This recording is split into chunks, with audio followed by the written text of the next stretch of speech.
Ladies and gentlemen, boys and girls, we are coming at you with another review from the Brandalorian. And today we are taking our first look via this channel at the Star Wars Vintage Collection. Now, the Vintage Collection is one that is near and dear to my heart since the original Star Wars action figures were of 3.75-inch scale. And the Vintage Collection definitely is leaning into that. They're more of the world building scale while also maintaining a lot of the great detail that Hasbro does with the Black Series and some of their other lines. And the big thing with the Vintage Collection is with their packaging, with that racer track going all the way around, harkening back to the old vintage style. And there it is, the Vintage Collection logo of Star Wars action figures. Now, a lot of people say this is the holy grail of the Star Wars collection. I have lots and lots of vintage collection figures myself, but this will be the first set that I'm doing via review. So I'm very excited to get into this. So let's get started without further ado. All right, the first one that we are taking a look at is Vizsla, leader of the Death Watch, who debuted in the Clone Wars Season 2. Definitely a lot of cool moments with this character, a lot of cool story beats with this character as well. At one point, he fights Obi-Wan Kenobi, he fights Darth Maul. He's the first owner that we see in canon of the wielder of the Darksaber, I should say. We'll take a look at that Darksaber real quick. And it's got a lot of that white static energy flowing all the way around it. Looks very good. But this Vizsla, I believe, is from his later look with the designs on his Mandalorian armor. And I have to say, getting another Mandalorian type figure for the Brandalorian is never a bad idea, people. Let's take a look at that head sculpt. Now, mind you, this is a 3.75-inch figure, and the fact that they're able to get this level of detail in the face and in the head sculpt is pretty awesome, if I do say so myself. He's got a really cool scar. I mean, look at the eyes. This is not 6-inch scale, so the fact that they can get this level of detail in the figure is an achievement. It's got great articulation that we've come to enjoy from the Vintage Collection. He comes with his unique Mandalorian jetpack. And that'll just get ported in the back here. That looks really good. He also has his helmet from his final look. And that came out really, really nice. Really unique helmet. I always like this design and that logo there on the top. And I believe that just will fit right on top. And that looks awesome. So he has that, the Darksaber, and then he's got these two tiny little blasters here. Mandalorian blasters, which we've seen before with other Mandalorian type characters that they've done. And we've gotten some army builders, but now that we have the leader of the Death Watch for the Clone Wars, and this guy can go toe-to-toe with your Darth Maul from the Clone Wars, I think that'll look really cool with them two in battle.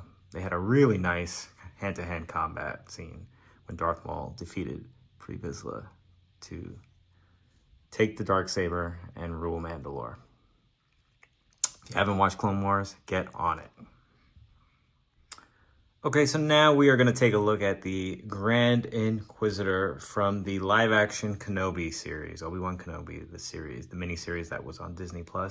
So this is honoring that look from the show, and we're not going to get into whether we liked that show or not, or if we even liked this particular look. I'm going to judge it based off of the figure, and I have to say the figure is stellar, and it truly resembles the actor who played him on the show and the look. I know it wasn't truly accurate to the species of this character and how he looked in Rebels, which made a lot of the fan base upset, and I understand that, but from this perspective of it being this figure, I have to say it still looks great. The armor, the Imperial armor looks great. He's got his Grand Inquisitor logo right there on his chest plate. Like in the gray pants. He's got this nice soft goods cape. So he's got some ports in the back there because one of his accessories is his unlit hilt from the Inquisitor. They have those spinning blades, and I believe that will just port in the back like so. Now that actually looks cool. Whether you like the look of this design or not, I think that's pretty awesome that they made a couple of ports for his unlit hilt to be able to go in the back like that. I think that's awesome, to be honest with you. Get a closer look up at his face. Again, like the pre-Vizsla, they have come a long way with these 3.75-inch Star Wars figures. I mean, I have lots of fond memories of getting them in the 90s, the Power of the Force line, and then the prequels, Phantom Menace, all those midnight releases for Attack of the Clones or Revenge of the Sith with my family, my dad, my brothers. We would go and open up the stores at night and just see how many we can get. So the fact that I've been collecting them since then and can see how much better they've gotten, it's just kind of awesome, and that they're still going strong. And his only other accessory is his lightsaber lit up on both ends, as any Inquisitor should need.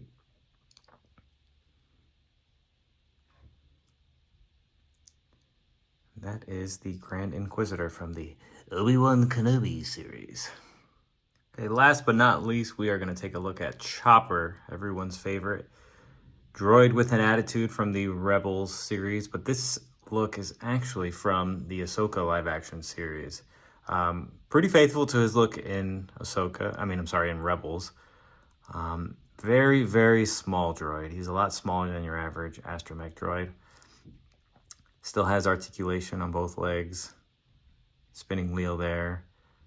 And he has an arm that opens up in the front here. He's got some articulating arms up here. And the really cool thing is that his head kind of swivels around on a ball joint. So you can get a lot of those character moments of when he talks. His top part of his head kind of goes up and down like that. There's a lot of detail for such a small droid. We've got some wear and tear on the droid there. And that's one thing I like about Star Wars, is that it feels lived in just as a whole. Whether it's the ships, the droids, the cantina bars, it just feels like it's been around for a long time. Add to that old Western appeal. So he has a couple of small accessories. So this little radar dish on the top of his head comes out, and then this other one goes in, and so it's actually in like working mode. And he comes with the tiniest of accessories, and I'll be honest with you, I do not remember this accessory from the show. I might have to go back and rewatch it, but my guess is that maybe he can hold it in one of his little hands like that. Either way, just a really nice job by the team for such a small character and droid. Just adds a lot of small detail in the paint and the wear and tear and in the different little modules and the arms. So that'll about do it for this video. If you have any questions or comments, please let me know. And until then, we will catch you next time.